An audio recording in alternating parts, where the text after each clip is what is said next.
welcome back, guys, to VUDivulged. I'm Ija Chambers, I'm Anthony Plakowski. and we got a topic that's going to kind of snowball into kind of more just the overall events that's been happening, especially in the last few years. I feel like, and that would be one of the recent shootings that happened on October 25th. Now, for the people that don't fully know, like, it happened to Lewiston, Maine, correct? I believe that's where it happened. Lewiston, Maine. A man, which we are not going to say his name, because personally I believe that the people that commit these attacks do these attacks because they want to go down in infamy. They want to make a statement. They want to be remembered, and I personally think we should remember the victims, not the name of the shooter, so we will not be reviewing the name of the shooter, or because, like I said, I think that's what they want, and I don't want to grant them that. Yeah. So, just from what we know, all the information that came out and all that this person carried out a shooting at a bowling alley and a bar. And around, 18 people were killed, and 13 more were injured, I believe. According to our latest research, 18 people and 13 were injured. 18 were killed, 13 were injured. And he was not found by police for a few days. I believe they originally believed he committed suicide, but was later found. Did they find out if did he commit suicide right after the event or sometime a little bit after? I believe they found him. Because I know that's been a major,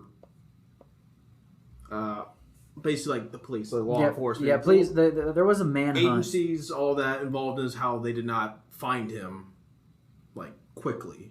I know that was major scrutiny over that. Especially if he did not kill himself immediately, they could have maybe caught him, arrested him. But I mean, if he did that, he was probably planning on it to begin with. Yeah, he was. There was definitely a massive manhunt. A lot of agencies from all over the place, got together. Warnings were issued to the public. They had a good idea of who did it. Video footage. So alert went out. An anonymous tip line, I guarantee, was probably established, and the whole city was probably, looking for probably, what is it, EAS, emergency alert system, or I believe so, yeah. Maybe they didn't use EAS, but probably something on the lines of an Amber Alert. But for a shooter saying, hey, this person's out, he just committed a shooting, he's armed and dangerous. If you see something, do not approach him, call law enforcement immediately. But yes, there was a manhunt that went around for a few days, and the coroner's report believes he had taken his own life about 8 to 12 hours before his body was discovered in the back of a tractor trailer. So obviously, this is it's a very tragic situation. Those 18 people injured, 13 people injured and the 18 deaths, they were just innocent people. They were out, it was a bowling alley. They were all just sitting back, having fun. What was the second location again? I believe it was a bar. It was a bar, people just chatting at the bar, and this madman came in and took some of their lives and possibly, affected injuries on those who survived in ways that they, may never recover. They'll never recover, right? And that's not even including the mental challenges that these people will face in the later years. They'll probably feel very suspicious or cautious going out in public. They'll probably live in fear, especially the families too that lost these individuals. And unfortunately, we're seeing a rise in these types of shootings. This mass, one or two people will go to a very populated location and kill and injure indiscriminately, right? They just go there to seek death, essentially. So the question is obviously, well, what drives people to this point? And that's a very hot topic of debate. What causes it? Who's at fault? And which is what we're probably going to try to cover, or at least touch upon in this episode. Mm-hmm. So kind of back to the initial shooting, like this was, I'm not going to say like his record was clean, because it was not. Mm-hmm. But there were a lot of signs, which, I mean, that's all. I mean, hindsight's 20/20. Looking back on it, you're like, oh, clearly there were these signs. But he was part of the Army Reserve, and family members and the military, even some in the police, all knew like something was up. Yeah, I remember there was I don't know if it's still on TV, but there was a show I used to watch all the time called Seconds from Disaster, and literally in every like the intro sequence. The line they always made sure to say was, disasters don't just happen. They're a series of critical events that if they were detected or taken more seriously prior, we probably could have averted disaster. They don't just happen. There were steps that led up to it. I mean, like, it's one of those things, like... I mean, it's hard to talk about. Because you want to be sensitive to those who were affected, but you need to ask the question: well, what is causing this? Why are we seeing a increase in these types of shootings and events? Why is it why is the trend increasing? I mean, just he went under a bunch of mental health evaluations, which is kind of a common trend with most of these shooters, is they have some type of mental health problem. But even then, like, I know when people say they have mental health problem, I know they're not trying to say that to excuse their action. They're just kind of saying, oh, that's one of the problems that led up to it. But even then, it's like, there has to be really something in there, like something evil. And everybody's different when it comes to what's considered mental health problems, right? Some people have OCD where they just like to have everything in a certain way. Well, that's not necessarily bad, but you could argue it's a mental health thing. My mother works in a group home, and I've been raised in like groups homes, and she works with elderly people, and she had at one point worked with children with different types of mental disorders. So I've been surrounded by them, by these people who are affected with some mental disorders my entire life, and some of them they have some tics, but they're perfectly fine, and some of them need assistance. But the problem is it's a spectrum. There really isn't. They have this, therefore they're this. It's a part of them, but it's not what defines them. So, and with hindsight being 20/20, they say, well, this dude had mental issues. Well, my first question is, did we know that before or after? I think it was shown on a lot of his regular. Like I said, military did evaluations. They were to his home, the town he lived in. They informed the local police on this to make sure the police were up to date. But I guess not much was done, or it wasn't. Like I said, it's mental health it's a wide spectrum. So I don't know if it warned enough issue at the time. Because maybe at the time, like they said, maybe it was he has like some tics of some mental stuff, but nothing so severe. Like, I don't remember exactly what they said he had, but if someone went to a psychiatrist and they said, oh, you just have OCD, well, yeah, that's a mental disorder, but that probably wouldn't prevent someone from buying a gun, right? I know that like some people with autism will follow instructions, right? They will do exactly what they are told. So if you tell them, hey, like, and that is their autism. Their autism is they will do exactly what they're told, right? Because it's a spectrum. They don't take sarcasm very well. They don't take jokes very well because they take everything as it is, right? So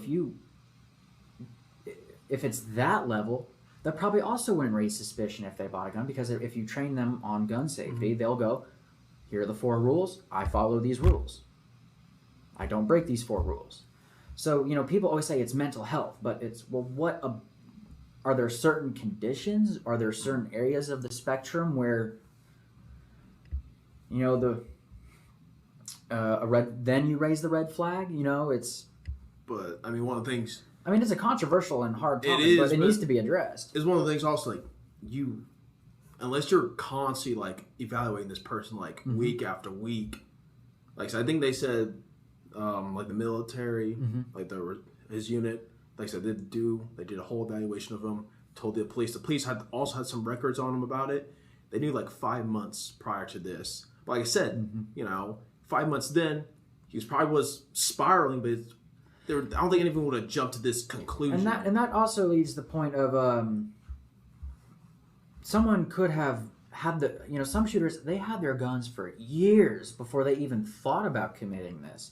So people say, people's mental state can change throughout time. Now, I don't know what his job in the Army was or if he ever saw active combat, but, he could have bought the gun, went to the Army, maybe went and saw combat, then, got his... maybe suffered some traumatic events that, mentally changed him, like PTSD, for example.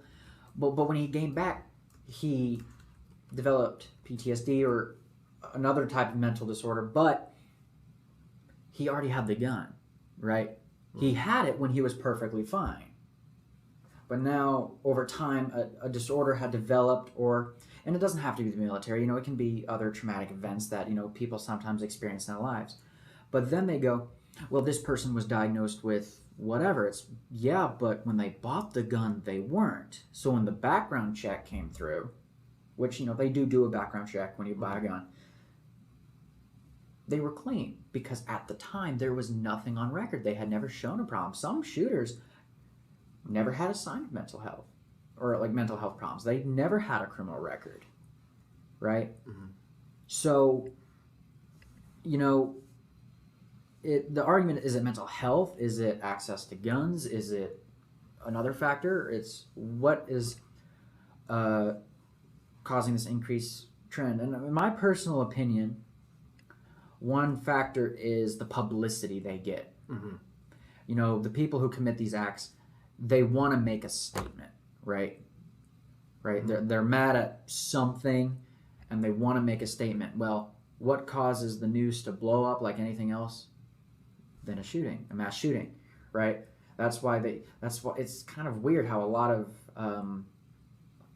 shooters write a manifesto before they commit this act because they want to go down in history and they know that will be released to the public, and now people are going to want to read it. You are giving them, in my opinion, what they want.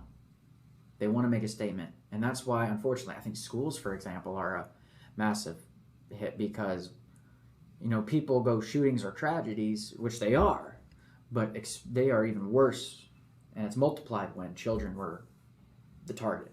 Yeah, I mean, this whole, I don't want to sound like this, but like so many shootings have happened so many times, like as this past few years, because like just a general increase, like it happens so many times that when I see it on the news, like I'm not trying to act like I'm not, like when I see that I'm not like, that's terrible, like when I see it on the news, I'm like, okay, another one. Yeah. Like, my empathy's there for those families, but it's like, I'm not shocked. Yeah, because I'm not shocked anymore. I mean, it's the same thing on, back in the day when cars were first coming out, people will go, wow, a car crash.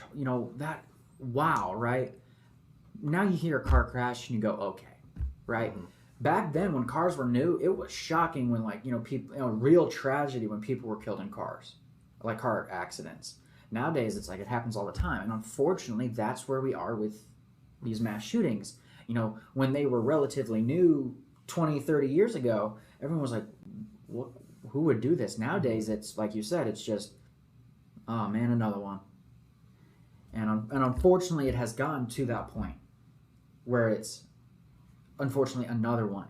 But how do you address it, and how can you mitigate the chances of,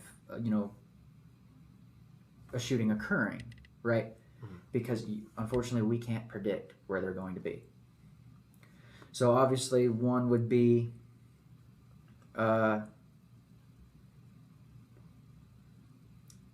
one preventive measure would probably, law enforcement needs training in it. As if they had the funding. If they had the funding for it, they really need to, because police are going to be, and most often than not, police officers are going to be the first responders. Mm-hmm. Even during domestic terrorist attacks, which this is a conversation for another video, 99% of the time, police are going to be the first ones there. The police are going to respond, not the military. Mm-hmm. So they need training in how to deal with this situation.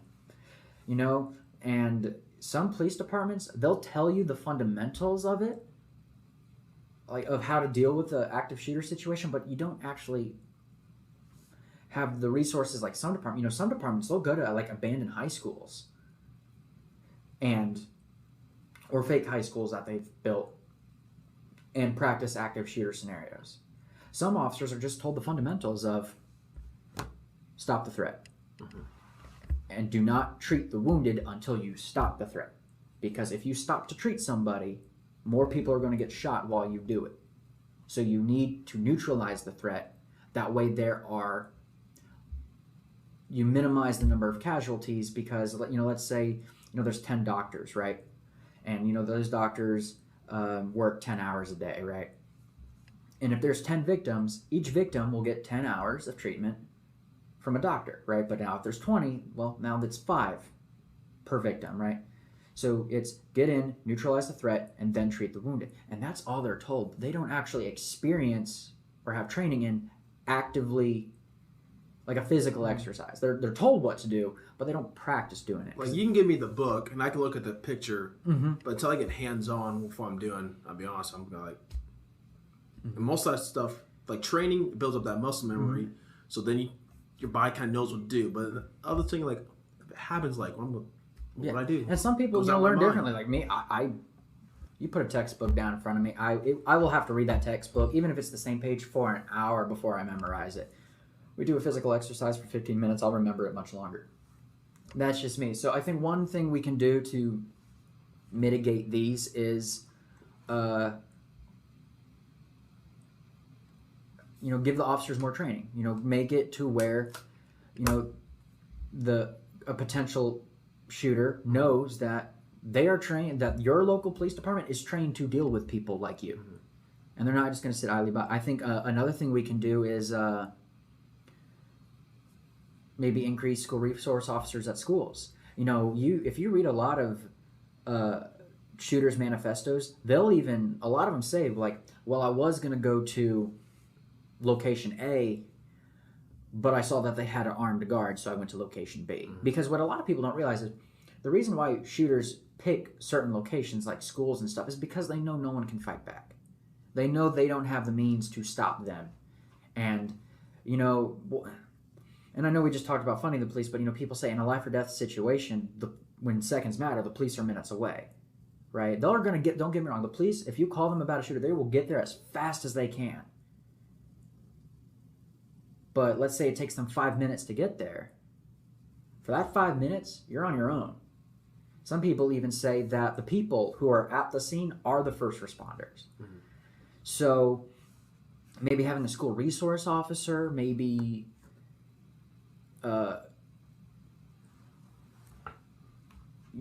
private security guards that are armed who are trained, maybe, and these are all, hot topic issues, maybe giving the teachers training on how to deal with it, because they often are the first line of defense when it comes to the students. So, and once again, the attackers are looking for easy targets. If they don't go anywhere that they think there's a threat that can oppose them.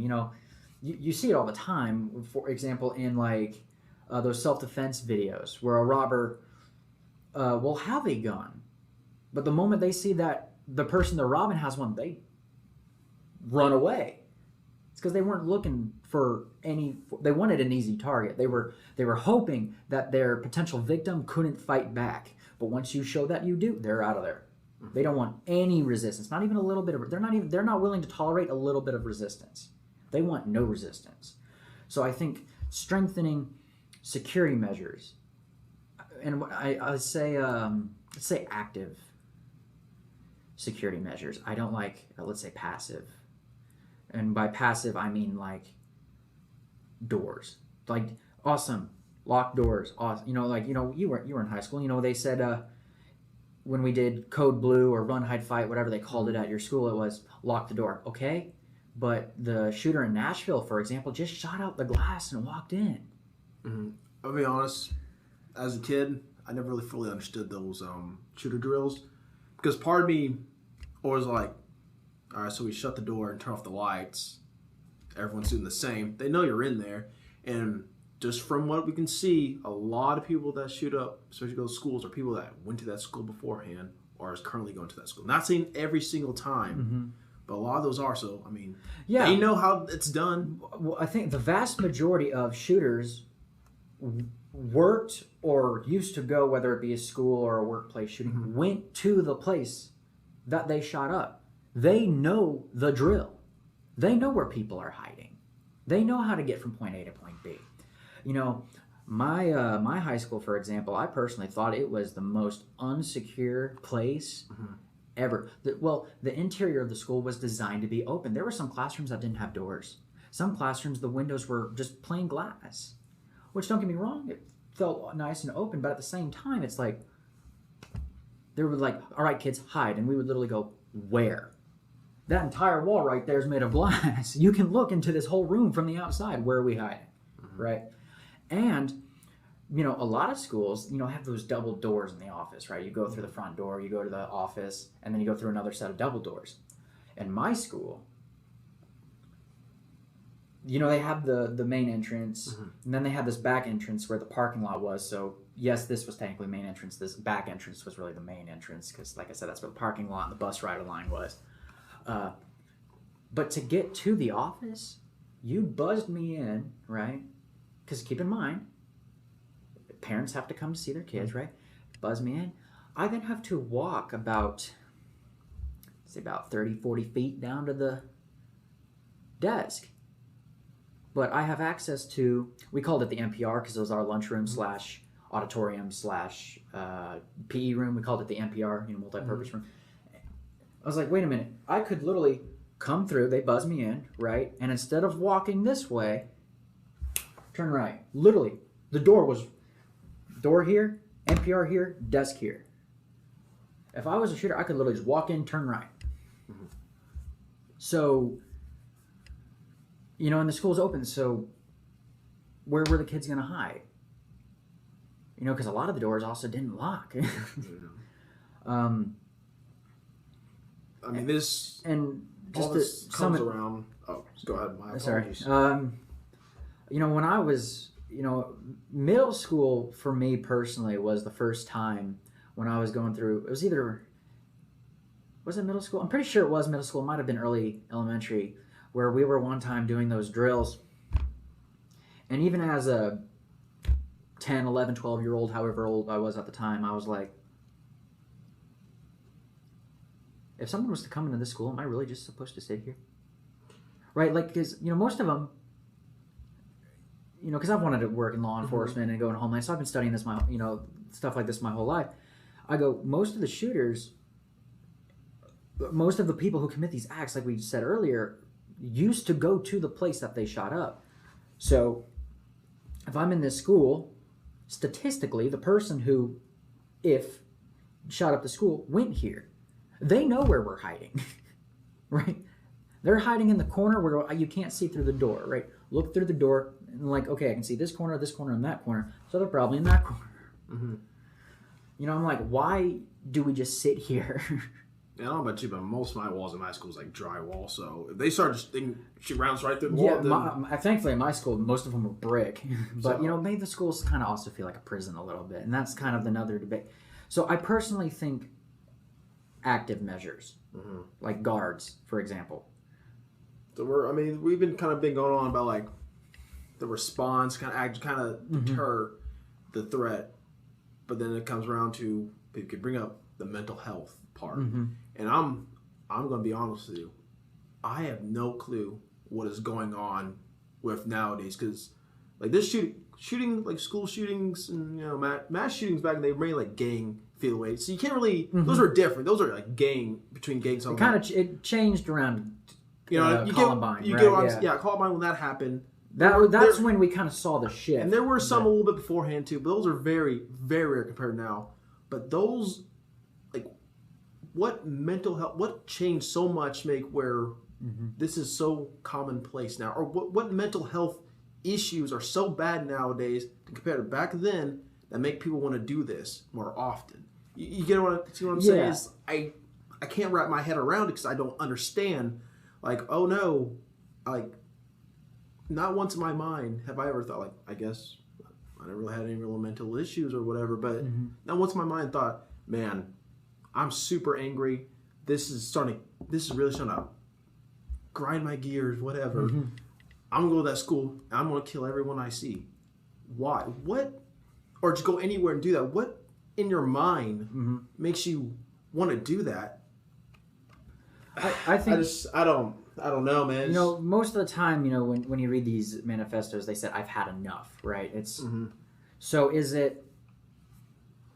You know, a lot of these people, they were, you know, bullied, and I'm not justifying their actions by any means. Like, clearly, you know, some people, like the Nashville shooter, they hadn't gone there for years. They're like 28. Yeah, they're like 28 and went to an elementary school.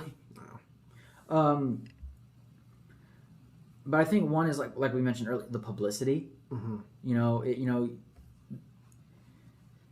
and but if we're talking about you know, people say we're going through a mental health crisis right now. So I think part of it is also, well, what is causing that? What is causing the mental health crisis? What's causing this such a dramatic increase that, I mean, I don't think times right. Okay, all right. Things have been getting a little spicy in the world, just over on the world stage. But here, domestically, in the past few years, like, yeah, COVID happened, but how did all this stuff lead up? I mean, that was even before COVID. How did all this stuff, all this mental health, start becoming such a prominent thing, such widespread? Like, generations nowadays, there's more mental health issues than it was back then. Mind you, and were they not tested? I think we should also say, you know, also the ratio. I don't really know how to say it well, because, you know, obviously we have a bit more of it now simply due to the population increase. So I don't really know, like, the ratio of mental health to people has increased. I think we should say that. So, but let's, you know, and I personally believe these shootings don't happen because of one reason or another. I think it is a combination of several things. You know, one is, I think, the publicity, but how do we address the mental health issue? Because you could argue that the mental health issue affects more than these kind of shootings, right? Because because not everybody with mental health issues is causing these problems. It's not committing these acts, but that doesn't mean they're not affecting you know, everyday life. So what do you personally think you would say is causing, in your opinion, or what would you say might be considered a factor in the mental health issues? I think, I mean, like I said, it's just a widespread thing in general with so many little details, so many little nooks and crannies in it. But I think just, you know, it's a generic thing to say social media, whatever, blah, blah, blah. I think people feel so minute in the world nowadays. They feel so minuscule that they're, like I said, they didn't want to get out there with their name in history. That people are they want to be step above the rest, right? People are so desperate for that. Like that, I agree on that bit. But, like, other than that, I have no idea what's caused such a huge increase. Like, yeah, I looked at some of the things they said. COVID, like, that did some things of that. But even then, I'm like, the increase was already happening way before COVID. So what was that about? I think, in my opinion, one thing that could be leading to it is the lack of, I don't know how to say it, we don't encourage independent thought. And let me explain, because my thought process here. So when you're from ages, let's include preschool. So from ages 1 to 4/5, as a kid, you were saying, hey, do you know what this is? Do you know what that is? Kids are naturally curious. It's like... They're sponges. And they absorb all this information. Everything. They're excited about the world. They want to know, what is this? What is this? Why is it too, right? But then we put them in a classroom and it's sit there and do what you're told. Don't do anything. Don't talk to anybody. Sit there and do what you're told, right? So, it's don't talk to strangers. Don't talk to the person next to you sitting in class. And don't talk to yourself because that's weird, right? So, you take people who are in, they're first natural, right? Or naturally curious, right? And they want to learn about everything, right? But then you put them in a classroom for hours and hours and hours. And so, if you include, grades 1 through 12, right? Plus kindergarten and preschool. So, that's 14 years of schooling, right? For that 14 years, they were told, do what you're told. Do what you're told. The problem, I think, with that is you're not encouraging independent thought, right? Mm-hmm. So I think, and, doing independent, thought exercises, letting people think outside the box strengthens the mind, right? Because, the more you use it, right, your mind's like a muscle, right? The more you use it, the more you train it, you can do more with it, right? So I think one issue is possibly that we are so, listen to your teachers, listen to your parents, adamantly, right? Don't question anything, right? I remember as a kid, sometimes I was told, because I'm an adult. But, when you ask a question, right? It's like, all I did was ask a question. Why can't, because I'm curious or whatever, right? I'm trying to think of an example. I remember, one time in 6th grade, we were taking a little math quiz. And by little, I mean 3 questions. Number 2, for example, I remember it was number 2. I don't remember the exact numbers, but it was Group A has 6 members of its club and gets 12 every month. Group B starts with 4 members and gets 9 every month. How long until both clubs have the same number of members? When will Group B? Well, Group A was not only started bigger, but was increasing bigger at the same time. And the entire class was trying to tell our teacher, it's impossible.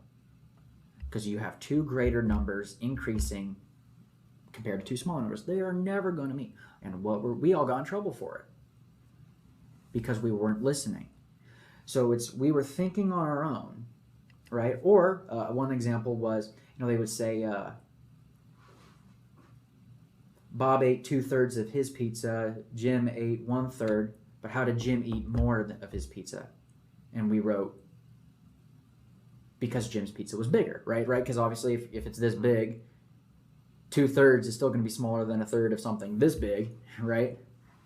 But they were like, nope, wrong, because 2/3 is always bigger than 1/3. But what I'm trying to get at is you are killing the independent thought, right? You are not allowing people to think on their own, so they're not using their mind as much. Therefore, they're not strengthening their minds, which I think is leading to these issues. Because then we magically turn 18 and we go from do what you're told to instantly, you're an adult, figure it out. I don't know what to do. So you're kind of saying that independence, kind of weak. I'm not trying to say weak mind, but some seem like they're not used to it. They're not used to thinking on their own and handling it on their own, because for their entire life they were told what to do, when to do, and how to do it. Now, I'm not saying this is the reason, but like I said earlier in the episode, I think there's a multiple of reasons, but I think this is one. I think one thing we could do is, especially in school, where a lot of kids, spend 14 years of their life, if they'd go through preschool, if not 13, they are told, just listen to your teacher. Do what you're told. Sit there, do what you're told. Sit there, do what you're told. And then suddenly it's, why can't you do anything yourself? Right? And then it's, well, are you that stupid? Did you not learn anything? Did you not pay attention at school? It's like, no. Well, then you put all this stress on somebody who they're trying to go, but I did what I was told. I did my entire life what I was told to do. And then you put all of a sudden all this pressure on them, literally at the flick of a switch. I even remember I saw like a meme the other day that said, it's funny how we make fun of 18-year-olds nowadays who can't make a down payment on a house when last week when they graduated high school, they still had to ask to use the bathroom. So I think part of this issue is possibly, like I said, we don't allow independent thought. We don't strengthen their mind. We think sitting them in a classroom and talking to them for 8 hours is strengthening their minds. But we were all in school. We know that after a while, we just tune out. Right? Yeah, you're not wrong. You're not wrong. I'll give you that one. It's like, look, and it doesn't even help when, your teacher, I remember I was in calculus class one day and my teacher was like, I'm not going to lie to you guys, 99.99% of the stuff I'm going to teach you in this class you're never going to need in your life. And That's what we love to hear. This is what I love to hear, especially when I had to take, it was in pre-calculus and I had to take calculus the year after that. I'm like, I'm in pre-calculus and you're telling me I don't need this. So no independent thought is, what do you think, is one of the components? I think it's, to sum it all up, I know I kind of went on a little spiel there, but I kind of wanted to establish the background of what I meant. Is I think just the lack that we don't let people think on their own. And then you put them, right? You take people who, just to summarize one more time, the final time, you take someone who for 14 years were told, just do what you're told. And then the moment they walk across that stage in graduation, the moment they leave graduation, it's, why can't you do anything? Well, then you throw life at them. Well, they didn't get to do it on their own, and now they're stressed out. And now they don't know how to handle it. And they don't know how to handle certain things, like maybe mentally, or mental stresses, because they never needed to, because they never had to think on their own. Somebody else was always there with the answer. But that's one factor I personally think. And I guess that could probably be a topic for the next episode, another episode in the future. How can we encourage independent thinking? But you're asking a bit much, especially this nowadays, this climate. I mean, I'm not trying to get on anything, but I think there's a certain thought you got to follow. If you don't follow that, but I think when we talk about the mental health crisis and how kids can't handle their own action, like I'm not justifying saying, well, they couldn't handle it, right? And therefore they did it. I'm not saying this is an excuse. Not at all. They are responsible for their actions because at the end of the day, they ultimately made that choice to commit that mass shooting. But they've never had to control themselves. Somebody else did it for them, right? Because do what you're told. So they never handled that on their own, and I think that could lead to I don't know how else to say it, like weaker minds, like lower self-esteem, which and when you have lower self-esteem, that leads to they lead to anger, that gets to angry because they're angry at whoever or whatever, and that just boils inside for years and years and years and years and years, and then unfortunately instead of seeking help, they commit these violent acts, which to my grave, I'm probably not going to fully understand. I won't either, and because Corey, you've been angry, I've been angry before, but never have I thought oh, that guy over there, I'm going to throw some haymakers, whatever, but not in my life. I just thought, yes, this is the way. You've thought about. No, okay, I'm not going to say I've never thought about committing a shooting like that. No, I've never thought that, but. People are like, man, I'm going to, like you said, I'm going to punch him in the face. You've thought about it, but you're not actually going to do it. You're just mad. And, like I knew one guy, he liked to go on a walk every time he got mad. Right? Like, that's his thing. Like, just hold it in, go vent somewhere else. So we discussed the mental health crisis. We discussed, a little bit of measures that I think we could take to mitigate the chance or, offer stiffer resistance. I know that this is really where it's going to kind of kick off a little bit. What about the gun control debate? Do you think that is potentially an area of concern? I mean, it's one of the things that's such a topic. Like you brought up, most shootings they go for places they know no one's has a gun. So in the day, I'm like, I'll be honest, man. If someone's going to shoot me, I like to have a chance. You know, I mean, well, yeah. I don't. The gun, personally, like I said, all personal opinion. Gun's not the problem. It's the person. They pulled that trigger. They did that. That's their action. Them having a gun, I mean, did it make it easier for them to kill more people? Sure, but they can easily just grab a knife and go on a stabbing spree. There was actually, I don't remember the town, but there was actually a story in Japan, I believe, where a man killed 30 children in a school with a knife. Yeah, I mean, you go to a busy town, like, you know, terrible saying this, but like, go to Times Square, get a knife. It's the person, not the tool that is used. And since, you know, this is just as a Homelander, you know, thinking of this kind of stuff, that when you said that, it kind of thought came to me, you could, you know, with a shooter, you know, police follow. If you listen to the body cam footage of, like, the Nashville shooting, for example, the police were following the gunshots, right? You know, and you know, they went room to room to room because, you know, they didn't know where the shooter was, but then they heard, like, gunfires down this hall. So then they ran down that hall because, you know, that's where the shooter is.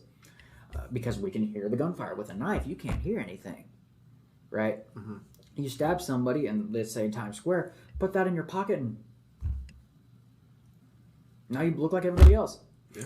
I mean, some people might be able to identify me later, but like... Yeah, they might identify you I later. could already be gone to a different area, doing the exact same thing. I'd be in a different state by the time they even realized it was me because I just blended in with everybody else. And that's another scary thing. You know, you know, there are some shooters, you know, they come in with like vests and all this stuff. Some just come up in normal clothes and start shooting, you know, and then they disappear because they look like everybody else running away. Yeah, I mean, the whole gun debate, I think this is definitely kind of a conversation for later because there's a lot more to it. I kind of gave my 2 cents on it.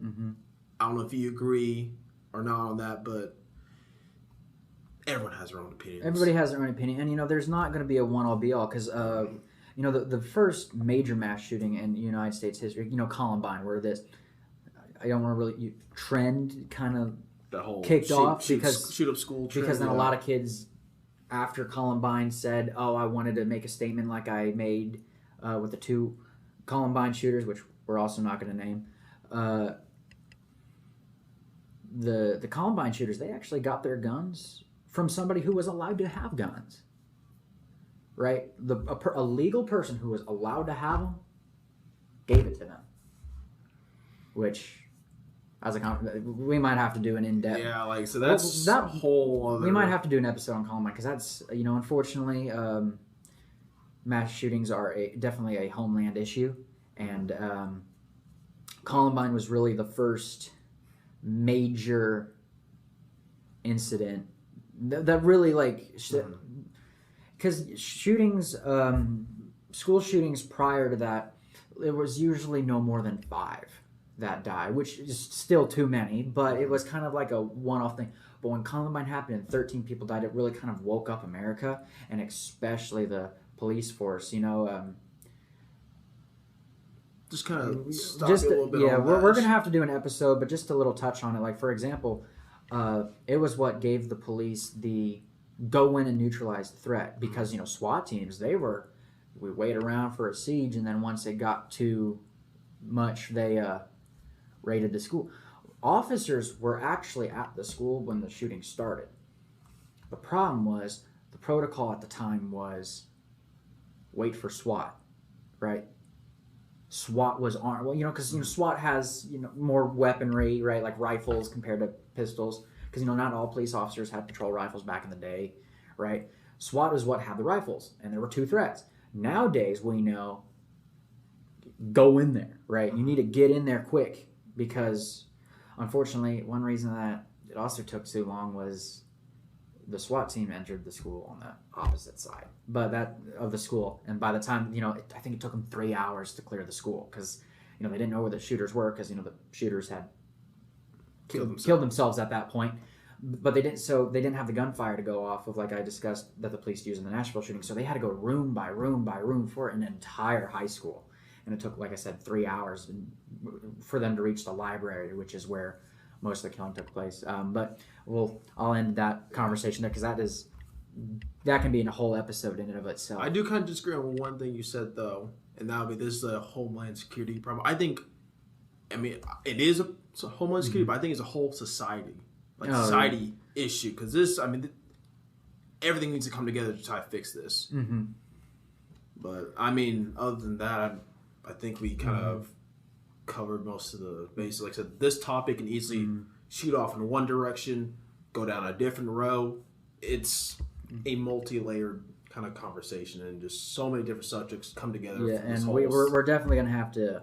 We kind of glossed over a little bit of everything related to these kind of attacks, and their argument could be made we might have to do an episode about each and every little aspect because there's just so much, and this is a very controversial topic. Everybody has their own views. I personally believe it's a combination of all the views. That's just my opinion, but yeah, so things I think we should let people know is if you see something, say something, right? And I know that you hear that a lot, but a lot of these attacks, there are warning signs. Sometimes it is just a change in someone's behavior. If someone is, they say signs are like they're staying after work late when they usually wouldn't. They're late to work. They seem more tired. Something just seems off about their personality, right? Because usually when they're kind of iffy about doing it, that's when they start acting weird. And then they act normal again once they've committed to it. So that time when they're debating it, that's the time to intervene. Mm-hmm. But, we'll never know. And like I said, that's probably a conversation for another day. Like I said, I know we kind of glossed over everything that could be involved. But so many different components to it. So many different, and once again, they all deserve an episode in of themselves. But I think we're gonna end the conversation here for today. Obviously, our thoughts and prayers go out to the families affected, not only by the main mass shooting, but anybody and all families affected by these kind of attacks. But to end on a more positive note, Zachary Myers, the Southern U.S. Attorney the Southern District Attorney of Indiana, will be visiting the Vincennes University campus on Tuesday, which will be the 14th. It will be in the Technology Building. Also, students might know that as Ebner Hall. That is on Chestnut in the very back of campus. It is open to the public. Right behind that bowling alley. JSU, yeah, right behind the bowling alley. So, once again, for students, that's at Ebner Hall, which is right behind Updike. For the public, that is on Chestnut Street. And there's a big building that says Updike, and it says Technology. So, if you found Updike, Technology's next to it. If you found the Technology building, it's in there. It might say Ebner, too. Yeah. Because all those buildings in the back are kind of connected. Like I said, the public's open to come. Any students from any programs are welcome to come. Yeah, we expect a high turnout, but always like a bigger one. He was gracious to come, and we really look forward to hearing him speak. But that's all we have for you guys today, and we look forward to seeing you in the next episode. Appreciate you guys joining us. Bye.